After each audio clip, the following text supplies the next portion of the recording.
In today's news, $412 million budget passed in the House of Assembly. Increments for civil servants included in budget. A government needs to revisit the monies allocated to the prison, says Maduro-Caines. Anegada energy project to save residents less than 1%. Premier wants healthy debates on contentious issues. And over 40 writers and speakers featured during the second annual BVI Lit Fest. Of viewers, these and more stories when 284 News return.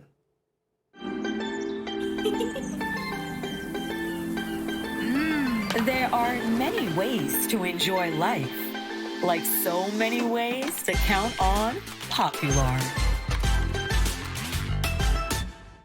Hun, it's asking for your password. Huh? You were logged out. I need the password. BR. What's the rest? BRANDI, the number 4, EVER? Who's Brandy? We're like the password that isn't your ex-girlfriend's name. CG Insurance. Good like that. I should have changed it. You should have. You're right. That's out. That's 6. That's out.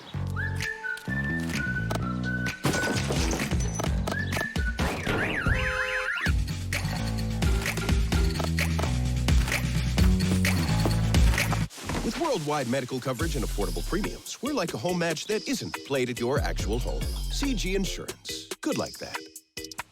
My turn. Oh, come on, guys.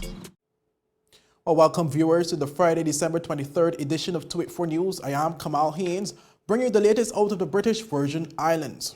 Well, viewers, leading to today's newscast, the Appropriation Act 2023, also referred to as the budget, which totals $412,971,110, was passed in the House of Assembly on Thursday during the 9th sitting of the 4th session of the 4th House of Assembly.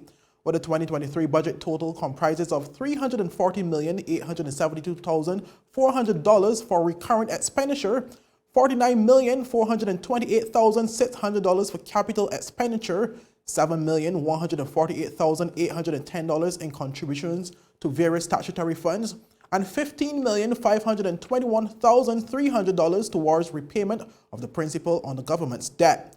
Our Premier and Minister of Finance, Dr. the Honorable Natalia Wheatley, wrapped up the debate following contributions made by members of the House on the 20th and the 21st of December 2022.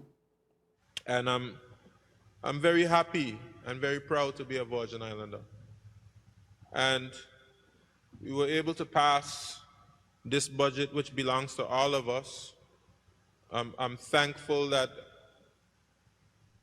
I'm in the position to be able to pass this budget as the Minister of Finance. And I also want to thank the Ministry of Finance and the entire team. I want to thank the Speaker and the Clerk, Deputy Clerk, and all the staff of the House of Assembly.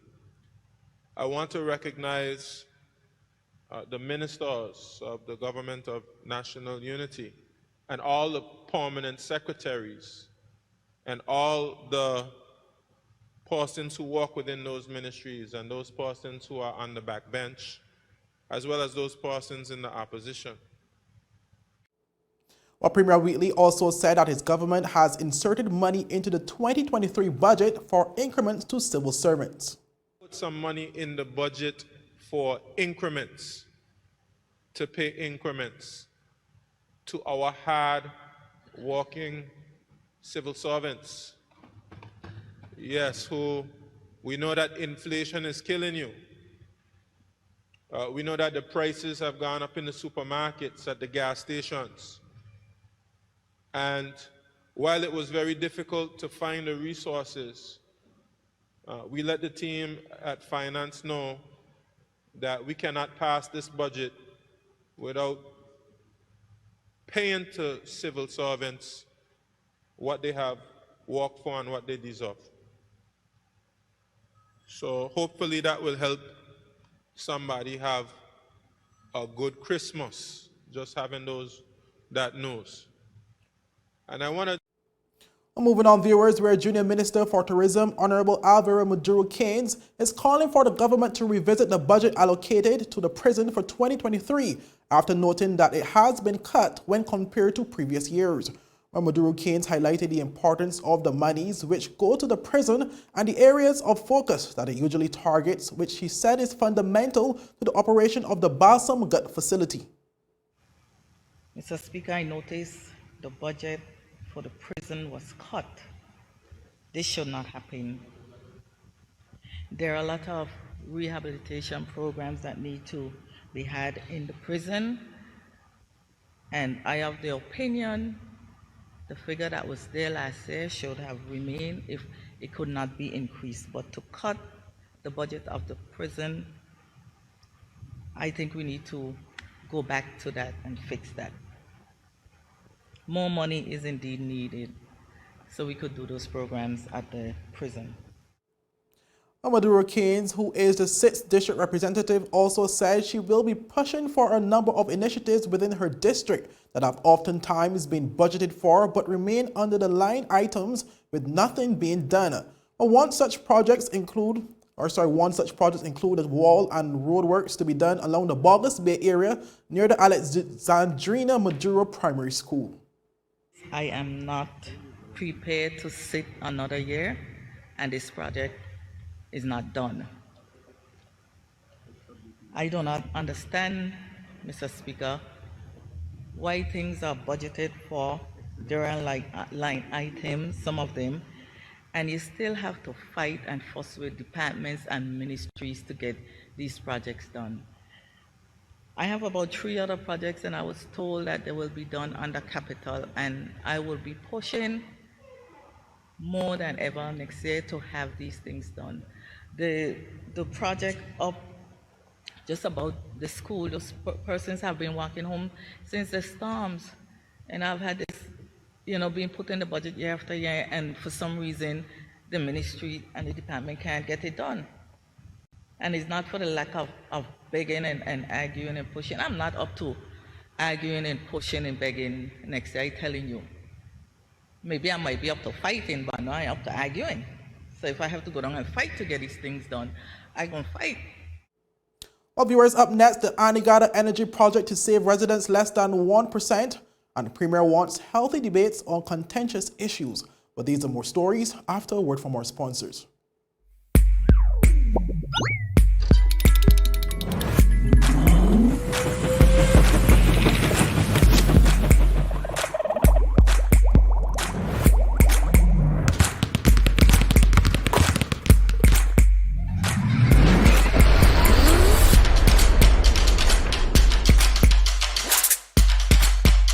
Freeze. Choose your mix. Choose your flavor.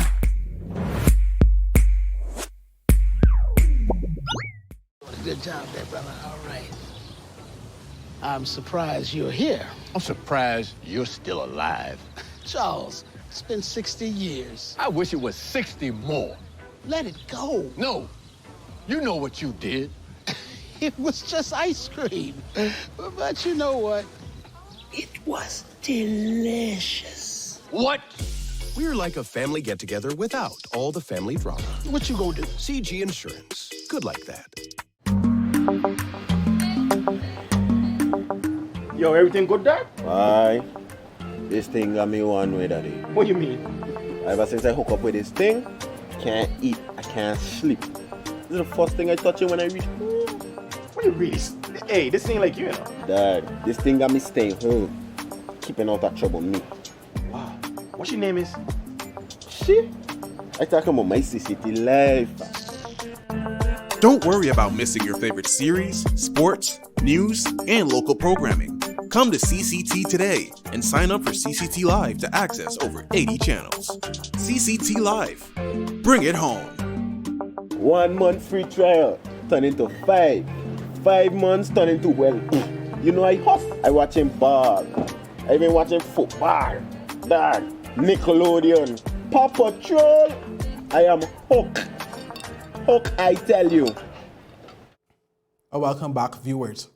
While expressing that residents on Anegada will be saving on their electricity bills once the Anegada Hybrid Renewable Energy Project is completed, owner of Creaky's Engineering Services, Mr. Henry Creaky, says it will not be to the magnitude of what some people may expect. Well, Creaky made a comment during a recent interview with Tweet4 Media as he explained why he believes customers will save less than 1% of their existing monthly bills due to all the factors that are involved in providing electricity on Anegada. Anegada is more remote. It costs more to operate it, but BVI EC or the government does not charge the customers on Anegada a higher rate than they charge the customers on Virgin Gorda and Just Van Dyke and Tortola. They charge them the same rate. So in theory, the customers on the big grid are slightly subsidizing the customers on the small grid of Anegada. Mm-hmm. So if, for example, you would have a separate utility company on Anegada, the utility customers over there may have been paying, right now, especially with diesel so high, they might have been paying maybe 70 cents a kilowatt hour, whereas customers on Tortola and Virgin Gorda, Just Van Dyke, and so on will be paying maybe 45 cents a kilowatt hour. Mm. So it's subsidized. So the main savings, there will be a slight savings that went on to the customer from this project, but for a 300 kilowatt system in Anegada, which Anegada is, it would be very small. Well, Creaky, who is also a former deputy manager of the BVI Electricity Corporation, spoke about a proposed plan by his company to develop a 10-megawatt renewable energy project on Tortola, which he said could save residents on the mainland at least 8% of their monthly bills. And even though that 10-megawatt project is big, it could help to bring down the cost of customers' bills from my last working, about 8% of all customers. But 8% is significant, in today's cost, because you look across the territory of what customers pay for electricity, and that could be $2 million in a year, right? And it's spread across all the customers. So if your bill was maybe $100 a month, maybe it'd be $90, right? But when you add it up, your commercial customers might pay $100,000 and so on. Over a year, it's a significant saving of, maybe $1.5 to $2 million or more. Well, it's Creaky's Engineering Services, as well as other energy companies, ATEC BVI and BMR Energy Limited, teamed up with U.S. company Advanced Solar Products to bid on the Anegada project back in February 2020. But when asked in retrospect whether he would still be interested in being involved in the project, Creaky responded yes without any hesitation. Despite the delays that the project has faced over the last 3 years, I would still have liked to work on that contract. It is an important initiative for the territory, and even for the demonstration of the effectiveness and the benefits of renewable energy in the region and even wider afield. So, even through this medium, I'm happy to say that if, BVI EC would like to move on to the next, one of the other bidders, that our team would be happy to come together and to work on this project to bring it to fruition for the corporation and for the territory. Well, despite expressing his willingness to be a part of the project, Creaky did say the chance of that becoming a reality is extremely slim due to the money that have already been invested into the project by the BVI EC and the current holder of the contract, Power 52. Not very common. Usually, and even in a project such as this one, there is often a requirement for certain types of insurances, so that if your company essentially is awarded the contract and you don't go ahead with it, then there are some costs, because everyone would have invested a certain amount of money to get to that stage. And so it's actually expensive on both sides for a contract of this magnitude for any one company to pull out. And so there are usually only a few reasons that justify it without cost. And they're usually related to acts of God or things like strikes and so on. So it's not very common. However, when you do move on, you do have the option of going back out to tender. You have the option of using the second or one of the other bidders. I think you would realize that after the incident with Delta Petroleum, and when Delta Petroleum indicated they could no longer supply BVIEC, for the interim Sol supplied BVIEC, and then they went back out to contract, to bid, and Sol won that. Well, viewers, the Anegada Hybrid Renewable Energy and Battery Energy Storage System project was set to be completed by December 2022. However, factors including the COVID-19 pandemic and the Russia-Ukraine war have been listed for the many delays experienced in the project. For the project, which is yet to commence, the construction phase is scheduled to have a groundbreaking ceremony on Anegada on Thursday, December 29th. But that full interview can be viewed on all 284 media platforms. Well, moving on, viewers, where Premier Dr. the Honorable Natalia Wheatley is stressing that there cannot be a true unity and progress in the territory without healthy debate on important issues, which may be a source of contention at varying levels of society. But these debates, he said, need to take place outside of political lines so as not to be misplaced as a question of political grouping. Well, the Premier spoke during this week's budget debates. We must be unified. And that's not just a question of a political grouping. That goes beyond political grouping. That goes to how we interact with each other as a Virgin Islands people. It doesn't mean that you have to agree on everything. But you don't have to try to kill each other. One faction try and kill another faction. You have a proper debate. You have a proper discussion, and then let the chips fall where they may. The Premier noted that one of those issues which he would like to see such debates take place around is the upcoming referendum on same-sex marriage. We have a referendum that's coming up now. Don't get vexed at the referendum. You have your say. Have the discussion, have the debate. Let the chips fall where they may. Don't be afraid to have a discussion and a debate and to express your view. I have a view. I'll express my view. I'm not afraid to do that. You can express yours. So, and we have many other debates and discussions to have in these Virgin Islands, and we cannot be afraid to deal with the tough topics. Well, debate and discussion, he noted, are tools that can be utilized across many other areas and are necessary, in his opinion, for lawmakers to work in the best interests of the territory. Let's have a discussion and a debate about the stuff in the Constitution. Let's have a discussion about debate about changing some of the structures in the Constitution. How about we take the public service from where it is and put it someplace else? That's a debate and a discussion. Don't be frightened about it. This is how you grow and you develop. The Virgin Islands has to be a country of ideal, a burgeoning country of ideas. So, Mr. Speaker, unity is the key to our success. Not just unity, but hard work, being willing to work hard, the planning. Well, Wheatley urged residents alike to be brave when adding their voices to issues which impact their lives and the progress of the territory. But the Premier is expected to very soon approach the House of Assembly in the interest of voting on whether the territory will hold its first referendum to decide on the issue of same-sex marriage. Well, 284 News will continue to deliver updates on this process as they become available. Well, up next, viewers, over 40 writers and speakers featured during 2nd Annual BVI Lit Fest, and CCT CEO thanks public for continuous support. For these stories, when 284 News return. So you're saying I can ask this cat any question? The cat is connected to the computer. You just type in the question, it will read his mind. There the answer comes.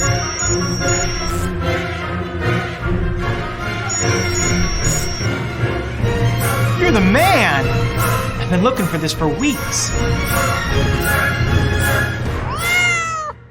Is business slow, cash flow down, hosting an upcoming event? We can help. Advertise with 284 Media and take your business or event to the next level by enhancing your present marketing and messaging strategies. Allow our team of experts to create a personalized ad that sets your business apart from all the rest. This could be your business or event. So, what are you waiting for?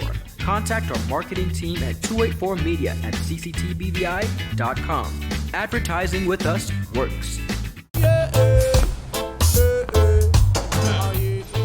Father Jesus, that line here long like church service. Alright, do enjoy the rest of it then. Next customer line, please. Wait, hold on a second. Yes, Sonny boy, come, yes, Sonny. Good morning. Good morning, Sonny boy. Hold on there. You must have cut front of people. It's okay, I'll take care of it. What? No man to take care of me. How may I assist you?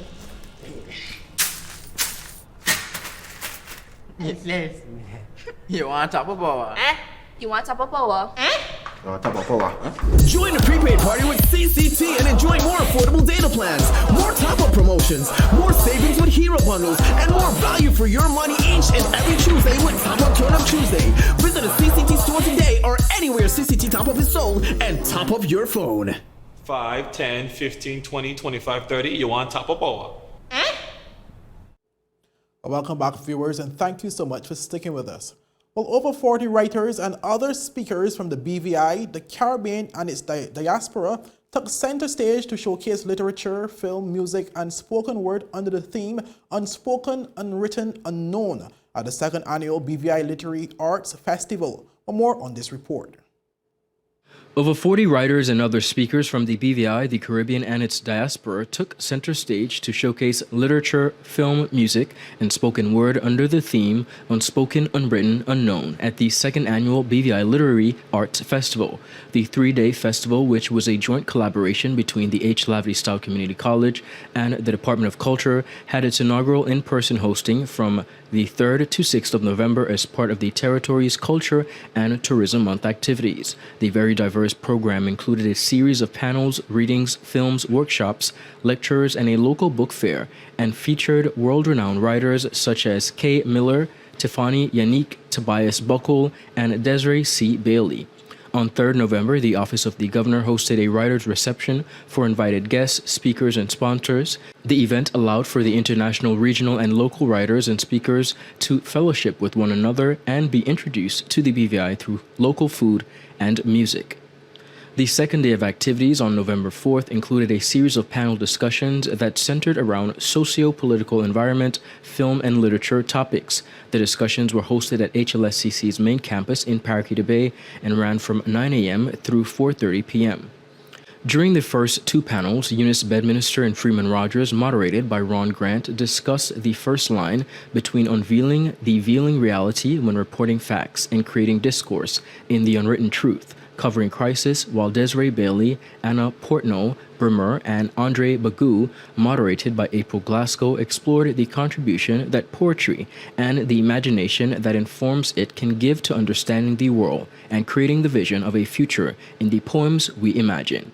Rich with their long careers as writers and educators, Patricia Turnbull and Verna Penmall, moderated by Bernadine Louis, shared their experience and initiatives to foster literacy and literary interest in the Virgin Islands in a life in literature, while Angela Burnett Penn, Nooni Georges, and Lalani Jiraki, moderated by Charlene Dabio, spoke on sustainability and provided solutions regarding climate change and its rapid effects to shifting our economic, social, and cultural realities and climate change and the British Virgin Islands. In Are We Gatekeepers or Gardeners, Aless Lewis Brown, Andre Bagoo, Yvonne Woods, Vincent Cooper, and Yvette McComb Arnold, editors of the Caribbean Writer and Moco magazine, moderated by Nia Douglas, shared their experiences running print and virtual literary journals and explored what makes a poem, story, or essay, of course, publication, and the ways we can nurture emerging writers from lesser heard spaces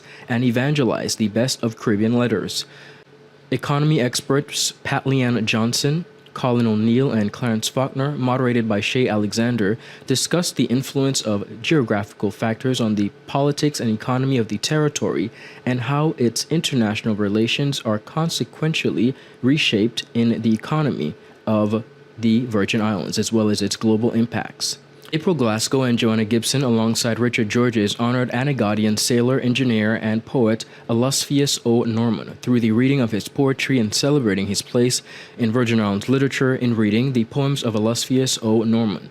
During the afternoon portion of the discussions, Tobias Buckle, Celeste Ritter-Baker, Sharma Taylor, and Tifan Unique, moderated by Freeman Rogers, investigated the contribution of Caribbean literature to world literature and its power to represent and control a future that in many ways makes us uncertain in future tense, Caribbean imaginary, while experts in social and political and jurisdictional issues, Carly Corbin and Shirley Osborne, alongside Shaner Smith Archer, debated the idea of nation and discussed the possible political future in overseas territories and what is a nation, political development in the overseas territories. In Ancestors Speak, Catherine Smith and Art Christopher, moderated by Zoran Ahmad, covered ancient and local narratives as the key to understanding the present and planning the future of a people and a nation, while local filmmakers Alton Bertie, Hakeem Gravenside, and Dame Peters, moderated by Enya Douglas Turabe, showcased their latest production with a set of short films and discussed their work and their experience with the film industry in the Virgin Islands in local filmmakers showcase. The Filmmaker's Dilemma, the winning film of the BVI Films Commission 30th Anniversary Film Competition by Earl Hazel Jr., also premiered live to the public during the discussion for the first time since winning. Concluding the day's panel discussions, Poet Laureate and President of the H. Lavity Style Community College, Dr. Richard Georges, hosted a broader conversation with headliner Kay Miller about how he tackles things that are often left unsaid across his overture in What is Unspoken. In the evening, emerging BVI writers Joanna Gibson, April Glasgow, Anika Christopher, and Giovanni Herbert read their poetry in the charming garden of the Sushi Bar on Main Street and reminded the public how poetry is a powerful source of burning beauty and inspiration, alongside 2022 Grand Slam title winner Deron Sandy. Reporting for 284 News, Ron Grant. Moving on to our final story, viewers, where CCT's Chief Executive Officer, Mr. Avrod Penn, in an interview earlier this year, took time to thank his customers across the Virgin Islands for their continued support and patronage. When Mr. Penn was at the time speaking on an award he received from the BVI Investment Club during their 30th year celebrations. Well, we really appreciate their support, and we hope that we're a company that they can be proud of. I mean, we have our problems like everyone else, but we've continually been punching above our own weight. We've continually to be growing. I mean, we've grown in customer base, I think, every month for the last 6 or 7 years. So that's, that doesn't just happen. That is a lot of people making a lot of effort day in, day out to make sure that you have a great company. There's no easy button, as I would say. Okay. You've got to figure out what is the latest thing going on. How do we need to change our product? What are they doing in the bigger markets? We live in a first world country in a sense, because we live so close to the American economy that we expect everything to be similar as if we lived in New York or Washington, D.C. or California. And we understand that. And we work every day to try to deliver that. And that's, I hope that our community is proud of our efforts, and we continue to, try to make them proud. Well, viewers, that's it for today's news roundup. Be sure to follow us for daily news updates at 284media.com and like us on Facebook at 284media and 284BVI on Instagram and Twitter. I'm Kamal Haynes. Have a safe and enjoyable Christmas holiday on behalf of 284 Media. And viewers, stay tuned for our year in review, where we recap all of our top stories for the year 2022 coming next week. On behalf of 284, bye-bye. I'm Kamal Haynes.